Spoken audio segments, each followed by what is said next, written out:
En ce temps-là, Jésus disait à ses disciples, « Encore un peu de temps et vous ne me verrez plus.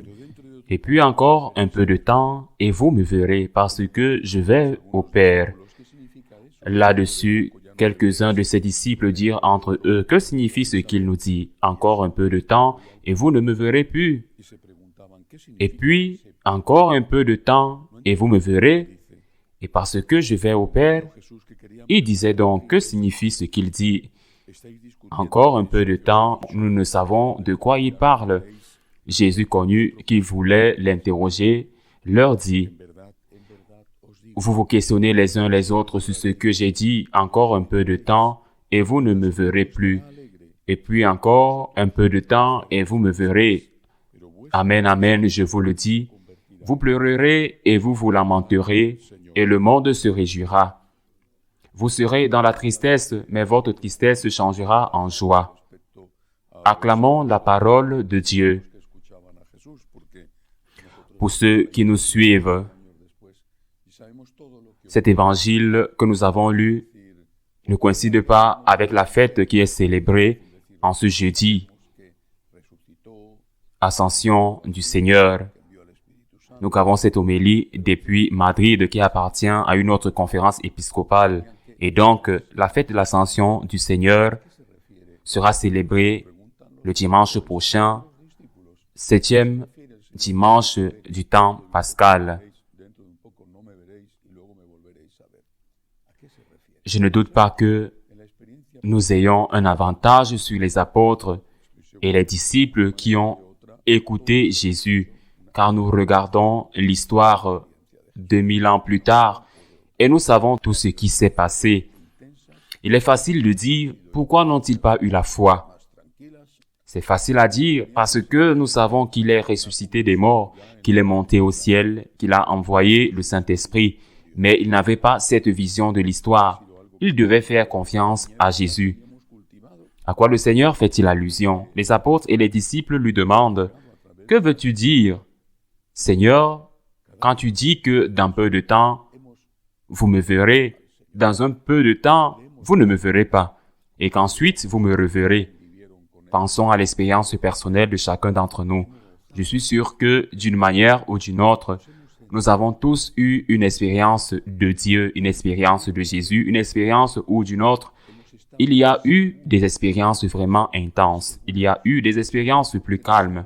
Il y a eu des expériences dans notre jeunesse ou une conversion à l'âge mûr. Chacun a sa propre histoire avec Dieu, sa propre histoire personnelle. Nous avons vu le Seigneur, nous l'avons vu comme ces apôtres qui ont vécu avec lui. Nous l'avons vu, nous avons joui de sa présence. Nous avons senti notre cœur battre, plein de joie. Nous avons été sûrs de son amour. Sûrs de son amour. Pourquoi?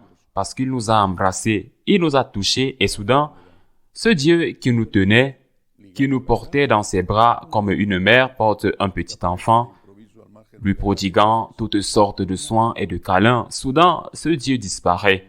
Dans peu de temps, vous ne me verrez plus.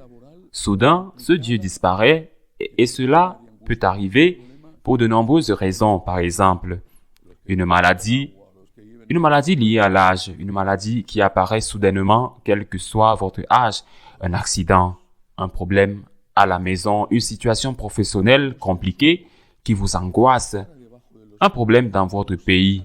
Pensons à ceux qui vivent au Nicaragua, à ceux qui vivent au Venezuela, à ceux qui vivent en Ukraine. Où est Dieu? C'est comme si le sol manquait sous vos pieds, comme si cette lumière qui vous remplissait non seulement la clarté, mais aussi de joie et de paix, comme si cette lumière avait disparu. Où est Dieu? Vous lui demandez, où es-tu? Où es-tu, Seigneur? J'étais aussi dans tes bras, j'étais tellement à l'aise, je me sentais tellement en paix, tellement fort.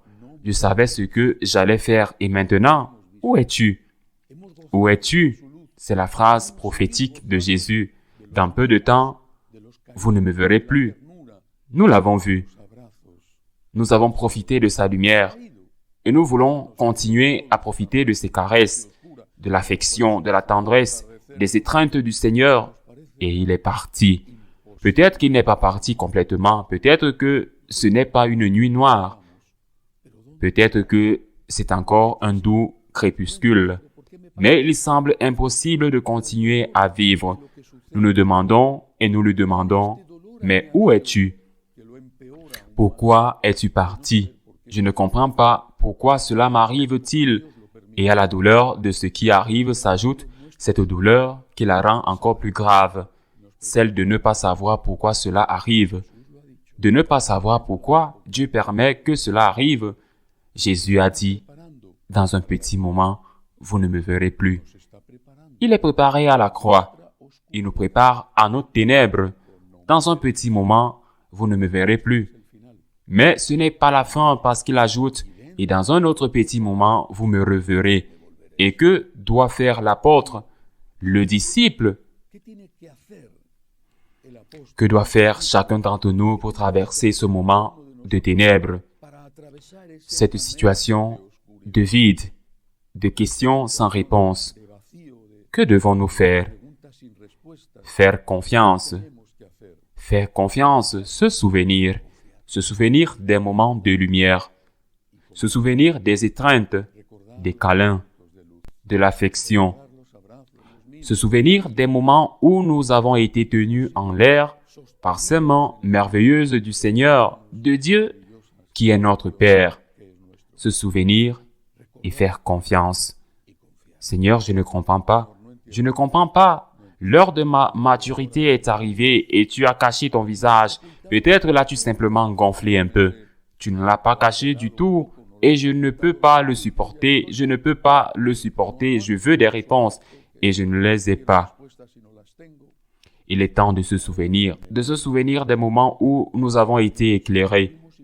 Comme le dit la lettre aux Hébreux, de se souvenir des moments où nous avons été éclairés, de se souvenir de ces moments et de faire confiance à Dieu. Dans peu de temps, vous ne me verrez plus. Seigneur, j'ai très peur de ne pas te vivre, de ne pas te sentir. J'ai très peur que tu t'éloignes de moi. Merci, même si cet éloignement n'est pas réel, mais plutôt une expérience sensible que je ressens. J'ai très peur que ce temps d'obscurité soit court, Seigneur, et donne-moi la force de continuer à dire dans ce temps d'obscurité, « Moi, Seigneur, je crois en toi, j'ai confiance en toi et je t'aime. » Mais maintenant, même dans l'obscurité, ainsi soit-il.